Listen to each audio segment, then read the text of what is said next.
Well, hello. I almost didn't make it here today.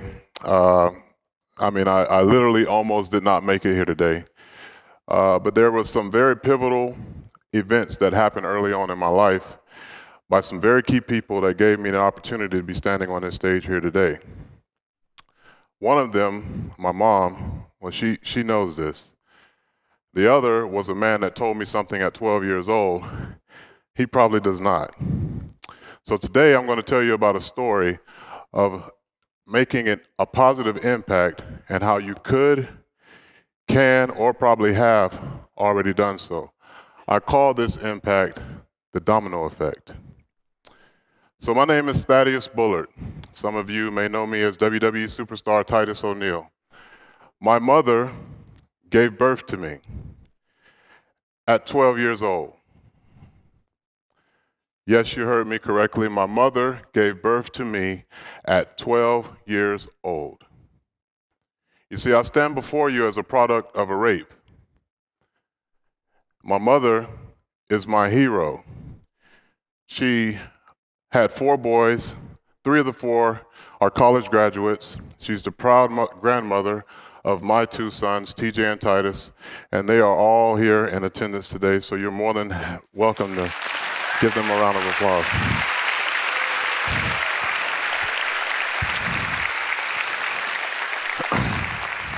So the other man that is not here, Mr. Pat Minogue, worked at a place called the Florida Sheriff's Boys Ranch, which I had the opportunity to attend. It's a place that kids go that have troubled youth, or they're troubled youth. And so one day I got in trouble again, and Mr. Minogue called me into the office. He said, you know, why do you think it is that you always get in trouble? And I said, I don't know, man. I'm just a bad kid. You know, you got to remember, I had accepted this fact that I was a bad kid because I was told that I'd be dead or in jail before I was 16 years old my entire young adult life. So I had consumed my thoughts that I would be a bad kid. And he looked at me and he said, don't ever say that again.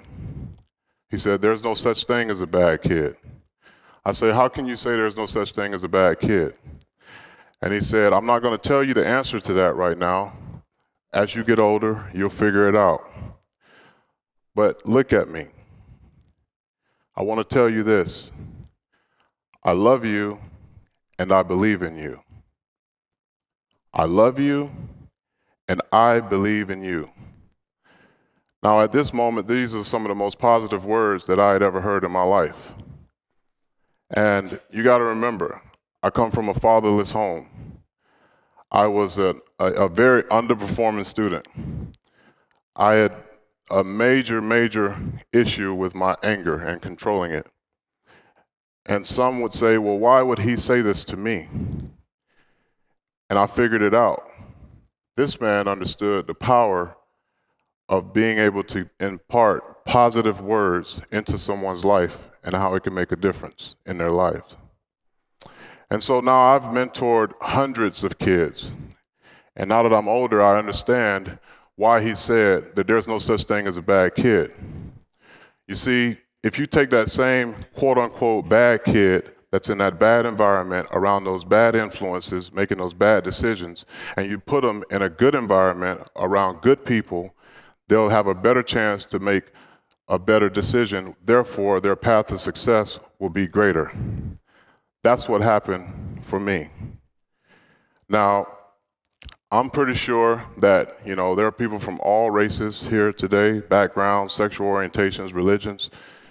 But I'm here to tell you this firsthand, if somebody's never told you before. You have the power, literally, to change this world. It's not going to be done through politics or religion. It's going to be done through you making a decision to go and be a part of this domino effect to help people get into a position in even which they couldn't dream to be in. My grandmother understood this. My grandmother passed away from breast cancer in 1995. I used to go and visit my grandmother at a hospice, and her roommate, she had a white roommate Southern lady from the South, and every time I went to go see my grandmother, she used to say, she used to yell out, "There goes that nigger son of yours. There goes that nigger boy of yours," every single time I came to go see my grandmother. And it made me so upset. And my grandmother would just lay in the bed and she acted like she didn't hear this lady calling me the N-word. And so for weeks, you know, this would happen. And then one time I went and I was getting ready to leave my grandmother's side, and she pulled me and grabbed me by the arm. And she said, "If I die before her, I want you to come back here and see her." Excuse me?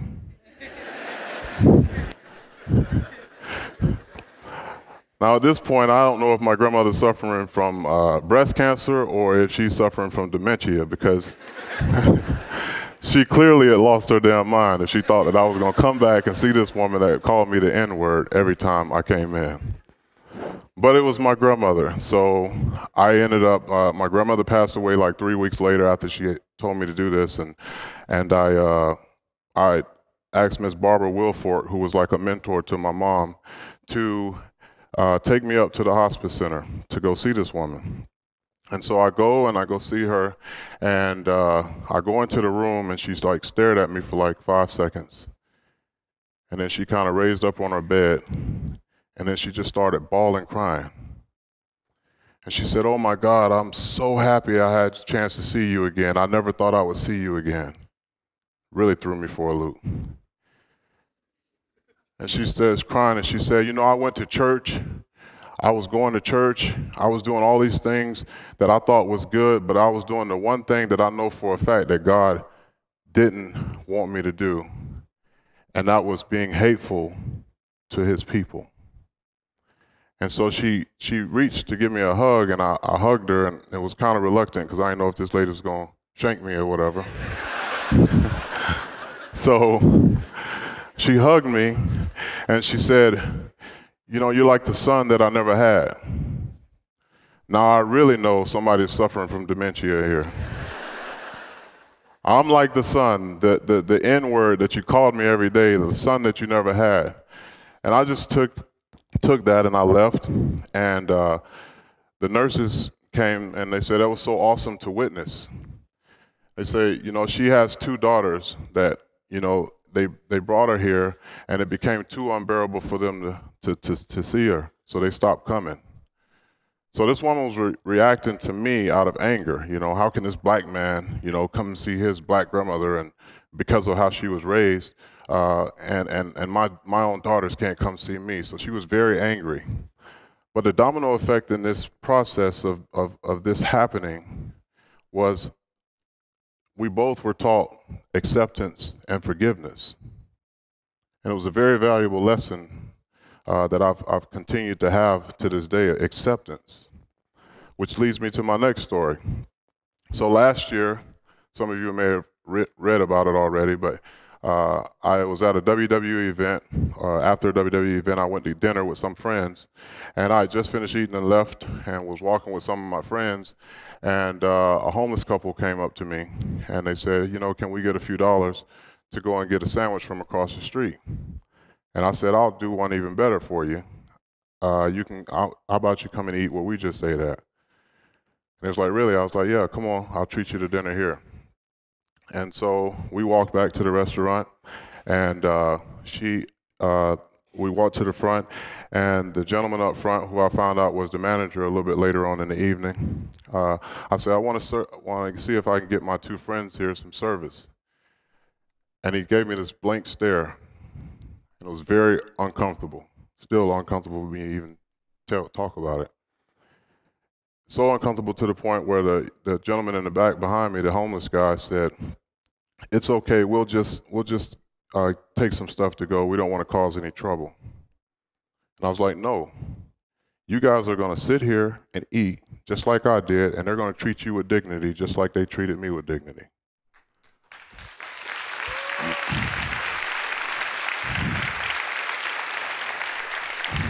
So, you know, I gave him the money. I gave the manager the money, more than enough money for them both to eat and give an adequate tip. And I said, the only thing I ask is that you don't let them buy alcohol with it. They can buy anything they want. They can take food to go, do whatever they want, but just don't let them buy alcohol. Please make sure they get taken care of. And he said, we'll make sure they get taken care of. So me and my friends left the restaurant. We're walking and talking, and something just told me to turn around. And so I started walking back towards where we came from, and I see this homeless couple coming back. And I was like, damn, y'all must have been real hungry. They fed y'all pretty quick. And they said, no, he said he would just fix us a bunch of to-go boxes. And, so we got to wait on our food to get done. Now, I'm a nice guy. I really am. But I guarantee you not one person in this room wants to see me upset. And I was hot. So I went back to the restaurant. Saw the manager up front. I was like, sir, why is it that these people aren't being served inside the restaurant seated like I asked you to have them seated? And he's like, oh, no. They said they would be comfortable with taking some to-go boxes. I said, yeah, probably because you made them feel uncomfortable from the beginning when they came in here. Like, how dare you bring these people into my establishment? And my friends felt me getting upset, so they didn't want me to make a scene and end up on TMZ or anywhere else.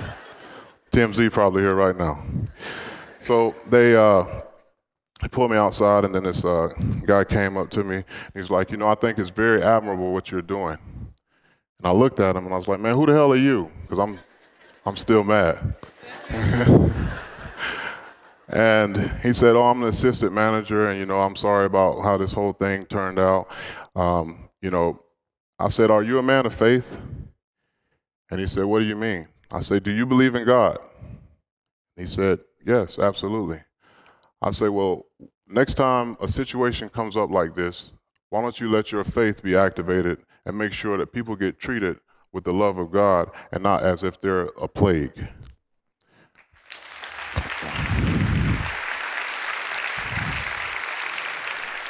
So he was like, you're absolutely right, man. I'll think about that next time. And so I made sure they got their food. I left, and I couldn't even sleep that night. And I woke up the next morning. I called my mom. I explained to her the whole story. And she was like, and I told her, I said, I'm going to go in front of this restaurant. I'm going to take a selfie, and then I'm going to blast them all over social media.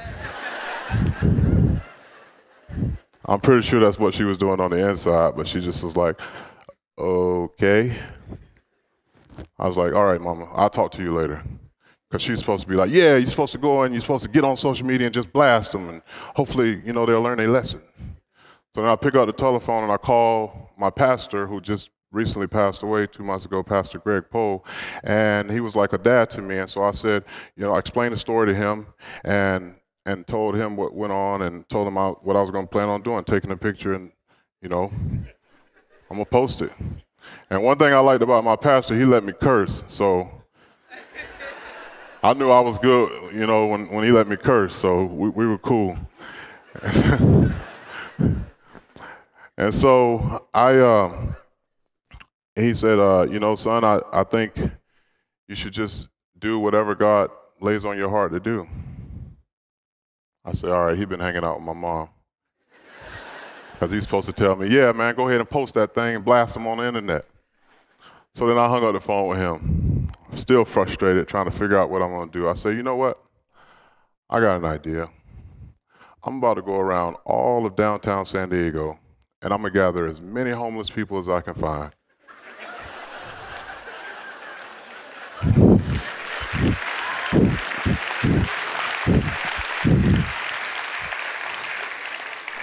And I did just that. I went and I gathered every homeless person that wanted to come and eat, and we had about 25, 30 people rolling deep.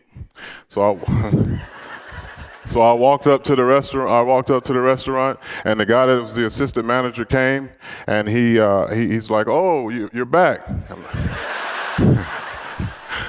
I said, "Yeah, I'm back, but as you can see, I'm gonna need a few more tables than I did last night." And he just smiled and he said, "Give me a few minutes." So they went and set up the tables, and we all filed in there. And one lady was really hesitant about going in. She was like, you know, I would love to go in there, but my dog can't go inside, and I can't leave him out here by himself. And I was like, you know what? That dog is a service dog today. Bring him on inside. Dog gonna eat too. So we sat there and we're sitting there, and I'm just so overwhelmed with like the stories and the energy that these people had, and that the fact that I was able to be involved in this whole process of like people being treated like people. And you know, the domino effect in this situation was that I took an opportunity where a guy wanted to operate in ignorance to treating people with dignity, and I use it as an opportunity to treat people with true humanity. And it was honestly one of the greatest days of my life. And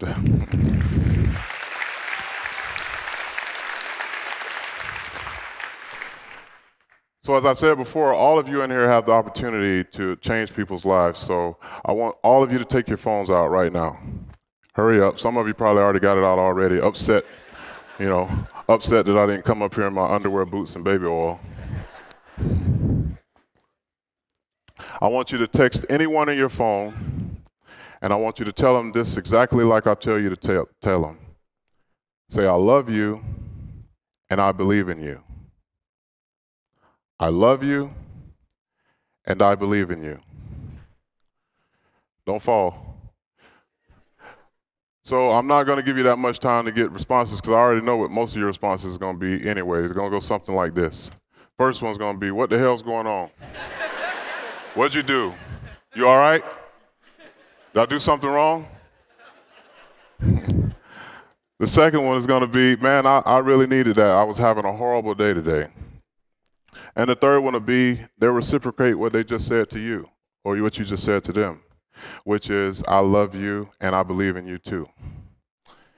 Ladies and gentlemen, congratulations. You have participated in the domino effect of advocacy and changing people's lives. Yeah, give yourself a hand.